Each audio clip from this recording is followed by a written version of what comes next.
I'm here today to tell you that free speech, as is popularly conceptualized in the United States, is a lie. What does free speech mean after all? So let's go to what people usually draw on, which is the First Amendment.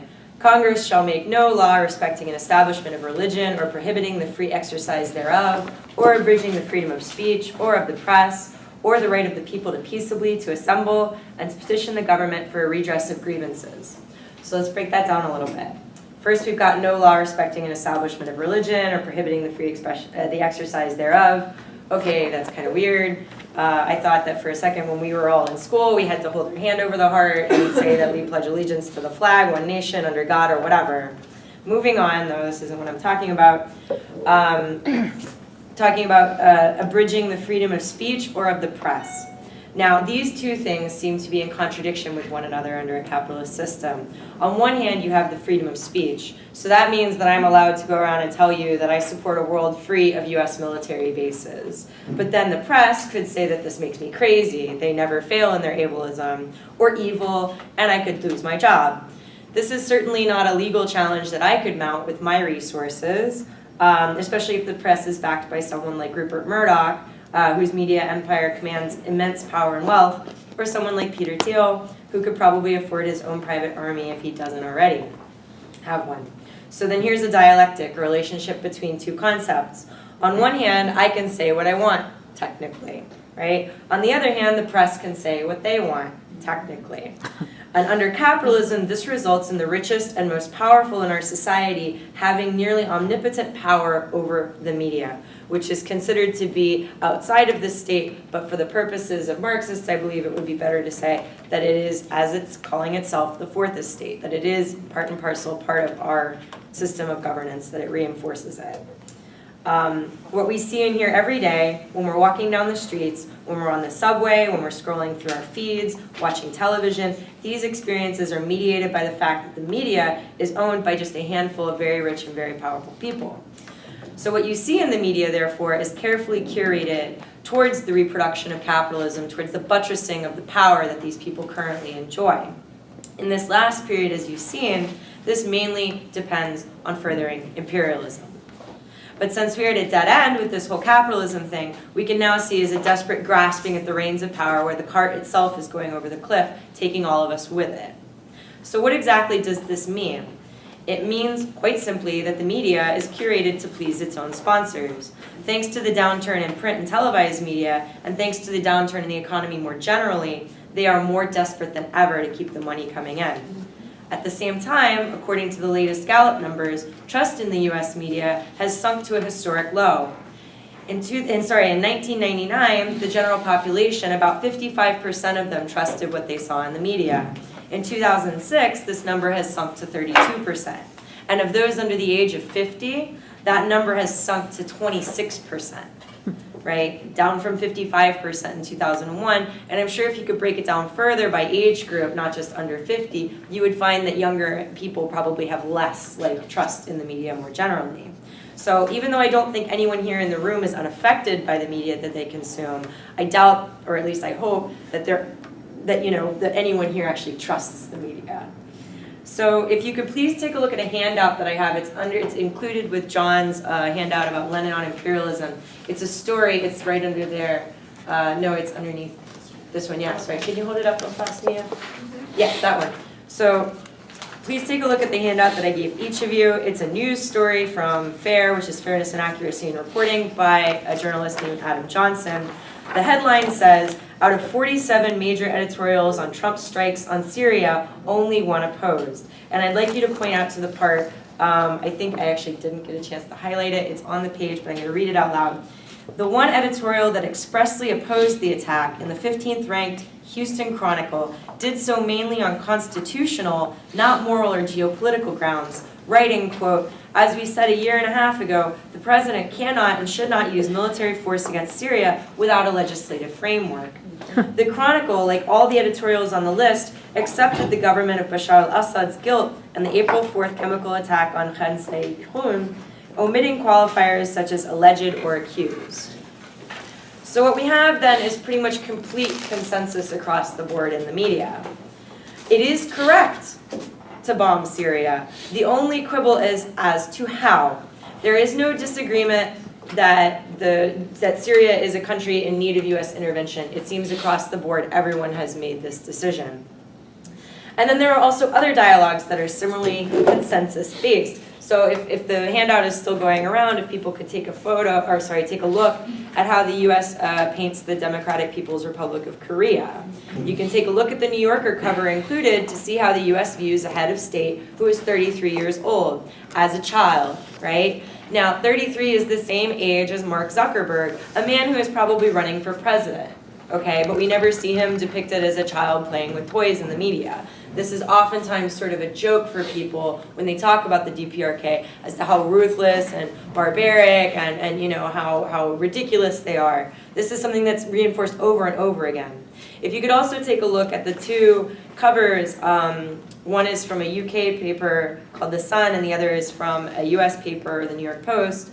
You can see actually the dead body of an African head of state, Muammar Gaddafi, that ran across front pages across the imperialist world with absolutely no regard to international standards of decency. I used to live in Palestine. People would often tell me that, you know, isn't it terrible that Palestinians expose their children to such like brutality in the media? And here you have on every single tabloid across the English-speaking world photos of a lynched African leader. So we are surrounded by a one-sided conversation, one that constantly jams white supremacy, misogyny, xenophobia, dehumanization, shame, anxiety, and most of all, war down our throats. The media, acting as a de facto arm of the state, reinforces a narrative saying that all of these things which capitalism depends on to survive are normal and okay. Now, as communists, we understand that everything happens for a reason. So why has the bourgeois media been so totally complicit, so criminally negligent about the war against working people, people of color, both at home and abroad? We can remember a time when the media was asking questions about the invasion of Iraq, but there seem to be none of these questions asked now about Syria, about Venezuela, about the DPRK, about Russia, about China. The dissent on even democracy now is almost deafening in its silence. But this isn't some sort of moral failing of the media. As communists, we understand that there are material forces at play behind these developments.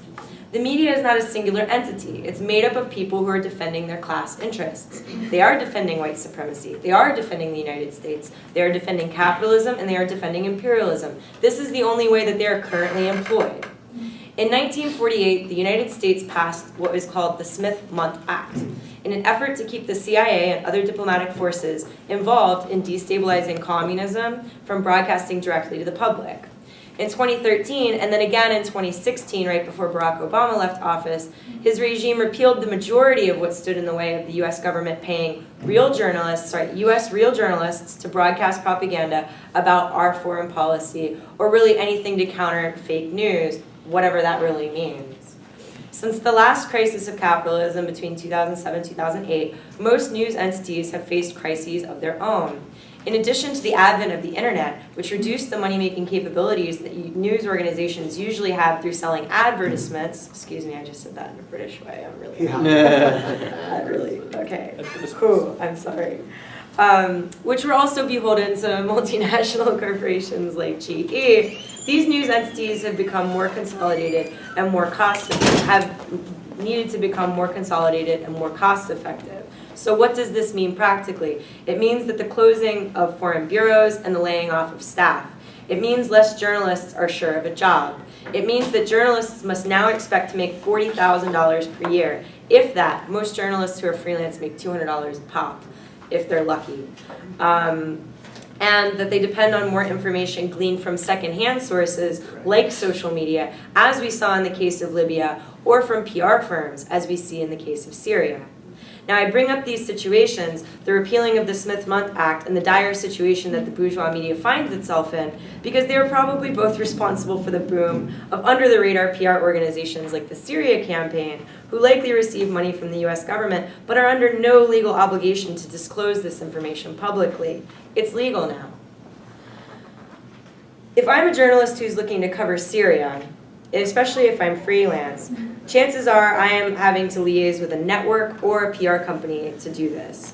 Ever since a bunch of journalists were murdered by ISIS quite publicly, the networks themselves are loath to insure people to do frontline reporting from places like Syria. The PR firms will actually deliver you to their hand-picked sources and provide you with all the facts that you may need. So we see here, it's a situation where capitalism and imperialism, in a last-ditch effort to defend itself from failure, have now saturated the media with a message that is intensifying in its rank racism and sexism, and honestly, it's complete contempt for human intelligence. As I said earlier, most people don't even buy this shit anymore. So with the complete saturation that's surrounding us right now, what are we to do? The same thing that we must always aim for. We have to build a revolutionary movement that overthrows the whole damn war machine, the whole damn system. We need revolutionary modes of connecting our message to other people. I'm sorry, I feel like left forum and social media are probably not going to cut it. First of all, both are closed feedback loops, right? Like, we're preaching to the choir on this. And they're both subject to the same market forces. Twitter is owned by a capitalist. Facebook is owned by a capitalist who's running for president. And here we all are right now meeting in a college for cops, right? Now, we have to realize the media is increasingly not going to be our friend. With nearly 300 people across the country facing decades in prison for protesting, and with 40,000 people having been rounded up and put in private prison labor camps in this country since the Trump inauguration, we hear very little about this in the media. So how are we to get around it? It's time to kind of go back to the good old-fashioned door knocking. I remember around like the Arab Spring when people were saying that people in Egypt are rising up against the government because of stuff like Twitter. This is completely not true. This is debunked. This was PR for Twitter. It was basically good old-fashioned union organizing at neighborhood councils that went around and knocked on people's doors and said, get out in the streets, right? If these things are owned by the capitalists, they will cut it off with a moment's notice. If you go to Turkey, oh my God, how many journalists have they jailed in Turkey in the last couple of years?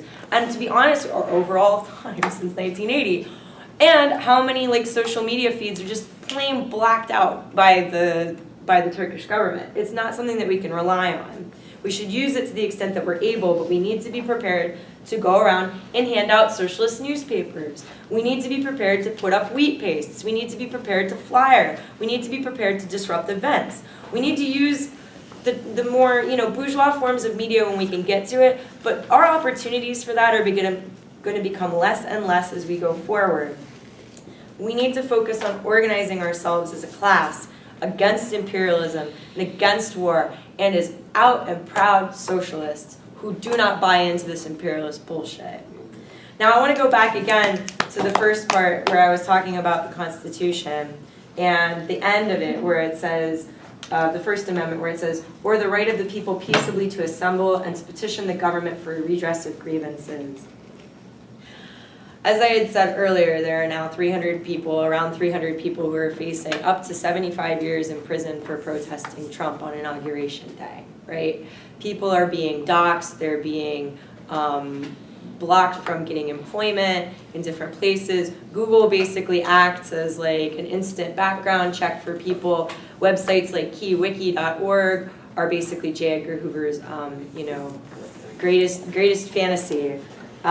So how are we going to be moving forward in this time? It's going to be by doing a lot of what Andrew said. It's going to be being in the streets, not masking up, being completely unapologetic and completely proud of what it is that we stand for. Because at the end of the day, even when you are just on the street with 5 signs, you will get people who will stop by and show their support. The more people see you being bold against these wars, the more people see you being bold against US imperialism and against capitalism and against the system that keeps billions under the boot of war and just complete destruction. The more that people see that you're bold enough to do this, the more likely they are to join you in the streets. So anyway, thank you very much.